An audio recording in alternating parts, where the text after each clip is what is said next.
Well, isn't politics full of surprises and unintended consequences? Maybe Treasurer Jim Chalmers' plan to tax unrealised capital gains on some superannuation accounts isn't such a bad idea after all. The way things are going, his scheme will wind up benefiting more people than he ever imagined, albeit unintentionally. The first benefit, which even Chalmers himself will have noticed to his immense chagrin, is that superannuation has become a common topic of conversation. Sure, this has been triggered by the Treasurer's proposal to tax only accounts owned by filthy rich people, which in these Marxist times should be as safe as Henry VIII pillaging jewels and gold artefacts from Catholic churches in the 16th century. But alas, trust in government is so low these days, especially since Chalmers' own government reneged on its promise to reduce power bills 3 years ago, that hardly a person in Australia believes that this proposed new tax will remain focused on the filthy rich for long. Once that source of revenue is normalised, the government will find reasons to lower the threshold to pay for some other ridiculous idea that it needs to finance. You know it, and Chalmers knows you know it. But the best consequence of these conversations is the seed that's been planted in the minds of all people who are worried about this plan, which is to wonder why the hell all this money is being forcibly diverted to these funds in the first place. I call it super fatigue. For decades, Australian workers were able to be fooled that the super they were accumulating wasn't really their money, that it was some kind of bonus employers were putting aside out of their own benevolence, which would be delivered in a massive package upon retirement. This was made possible by the sleight of hand that introduced compulsory superannuation in the first place. Paul Keating and ACTU chief Bill Kelty stitched a deal by which virtually everyone in the country got a pay rise that went straight into super.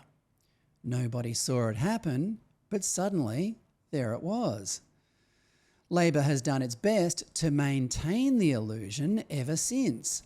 In 2012, Prime Minister Julia Gillard said universal superannuation, by which she meant compulsory superannuation, was, quote, one of the great Labor pillars of social justice and opportunity for all Australians. Well, not as much of an opportunity as it has been for Labor retirees and union hacks who control the trillions of dollars in the biggest funds, of course. These working class heroes pull in massive amounts of directors' fees for funneling investments to their preferred union-controlled projects, green boondoggles, and, of course, back to the Labor Party itself.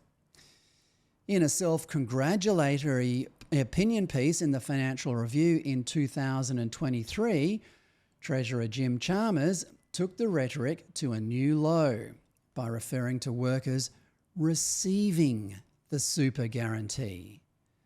They weren't receiving it. They had earned it. It's their money.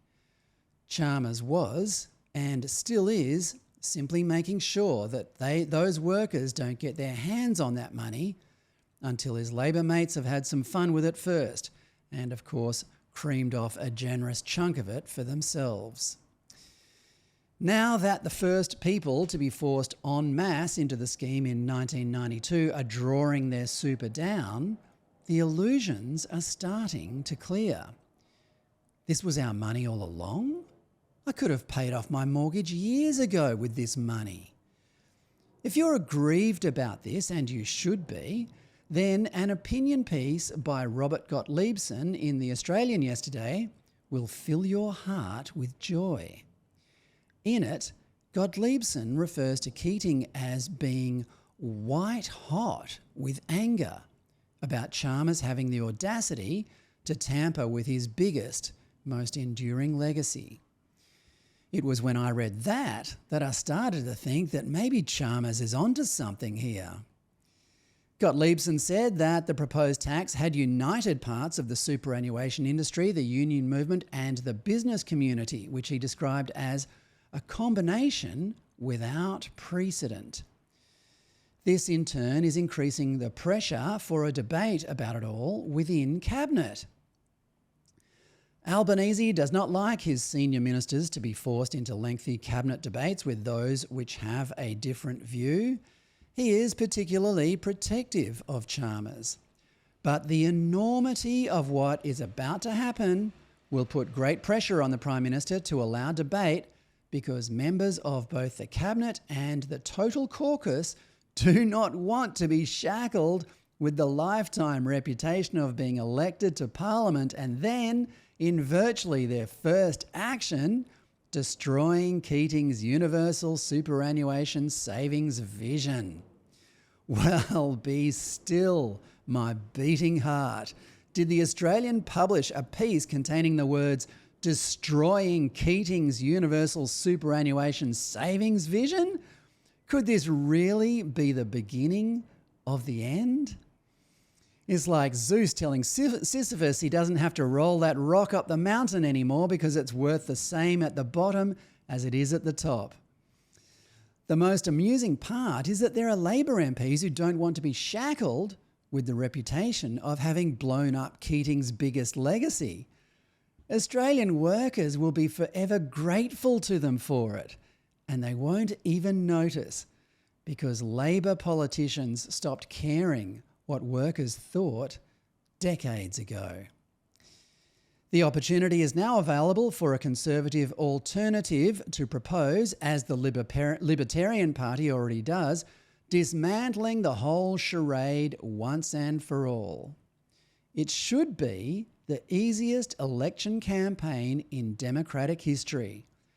We will let you keep your own money and you can spend it however you see fit. Who wouldn't vote for that?